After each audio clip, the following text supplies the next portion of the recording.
بسم اللہ الرحمن الرحیم۔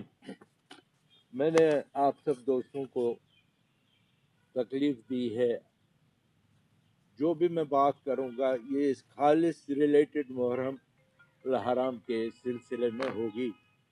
میں چاہتا ہوں کہ آپ لوگ میری بات اچھی طرح سے سنیں اور میرے کہنے کا مطلب جو ہے وہ عام پبلک، خاص کر یہ جو سوئی ہوئی ہماری ایڈمنسٹریشن ہے، اس کو جگانے کے لیے ایک آواز ہے۔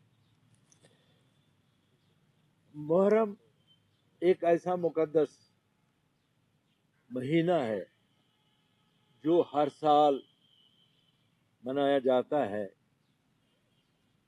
اس کی ہسٹری 1400 سال پہلے سے شروع ہوئی ہے، اور ایک چیز جو ہے جس کا نام ماتم داری ہے وہ 1400 سال سے چلی آ رہی ہے۔ یہ اس محرم کا ایک معجزہ ہے کہ یہ کبھی بھی اس میں کمی نہیں ہوئی ہے، البتہ دن بدن اضافہ ہوتا جا رہا ہے۔ آپ ماشاءاللہ سے بہت ذہین آدمی ہیں، آپ ماشاءاللہ سے بہت جانے پہچانے آدمی ہیں، پریس کے ساتھ آپ کا وابستہ ہے، آپ ہماری آواز کو اچھی طرح سے لوگوں تک پہنچاتے ہیں۔ یہ ذریعہ ہے ہمارا، آپ کا، آپ کی وساطت سے ہم اپنے جذبات، خیالات لوگوں تک پہنچاتے ہیں۔ اگر آپ اراؤنڈ دا ورلڈ دیکھیں گے، محرم کا جو ایک تصور ہے وہ پورے ملک میں آہستہ آہستہ کر کے ہر غیر قوم میں بھی مقبول ہوتا جا رہا ہے۔ خیر، یہ تو ایک فنامنا ہے جو چل رہا ہے، لیکن میں اپنے وادی گلپوش کشمیر کی بات کر رہا ہوں، جموں کشمیر، لداخ کی بات کر رہا ہوں۔ اگر ہم دیکھیں گے پورے ہندوستان میں ہمارے شیعہ برادری کی آبادی تقریباً 2 سے 3 کروڑ پر ہے، جس میں سے 15، 14 یا somebody says 16 لاکھ کے قریب جموں کشمیر میں ہماری شیعہ برادری ہے۔ ہم نے بارہا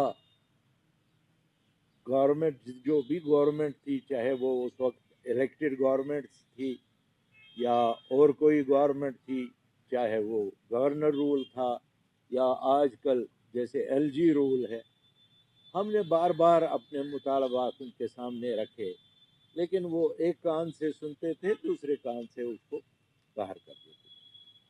مجبوراً ہمیں اس سال تنگ آمد بجنگ آمد ہم نے یہ فیصلہ لیا، ہم کسی گورنمنٹ فنکشن میں شمولیت نہیں کریں گے جو ریلیٹڈ ٹو محرم ہوگا۔ مثلا میں آپ کو پوائنٹ وائز کہوں گا۔ سب سے پہلے میں آپ کو بتاؤں گا، جموں کشمیر میں تمام شیعوں نے، خاص کر ہماری جماعت نے، انتظامیہ کے ساتھ محرم کی کسی بھی میٹنگ سے دور رہنے کا فیصلہ کیا ہے۔ ہماری بار بار کی درخواستوں اور گزارشات کے باوجود ہمارے تحفظات اور مطالبات کو مسلسل نظر انداز کیا گیا۔ ہم نے فنڈز وغیرہ کے وسائل کے بارے میں بار بار ان کو سمجھایا، بتایا، پلان دیا، لیکن اس پر عمل نہیں ہوا۔ فار ایگزامپل ہم لے لیں گے ڈائریکٹر ہیلتھ سروس۔